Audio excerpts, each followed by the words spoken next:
சிம்ம ராசியிலேயே சூரிய பகவான் வந்து சஞ்சரிக்கிறார். அப்போ எடுத்த காரியம் அனைத்துமே இந்த சிம்ம ராசிக்காரங்களுக்கு வெற்றி தான்.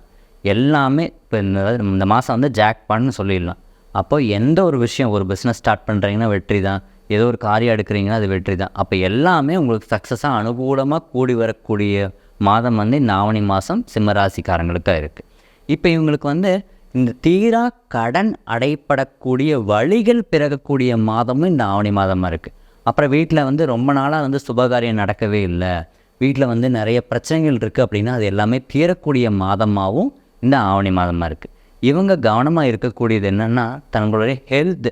அப்போ வந்து ஃபுட் கான்ஷியஸ் ரொம்ப இருக்கணும். அடுத்து வேலைப்பளு அதிகமாகிறதுனால இவங்களுக்கு வந்து பிபி, சுகரு அதெல்லாம் அதிகமாகி ரொம்ப மென்டல் டிப்ரெஷனுக்கு போகக்கூடிய காலகட்டமாக இருக்குது. அதனால் நீங்கள் அது மட்டும் ரொம்ப கவனமாக பார்த்துக்கணும்.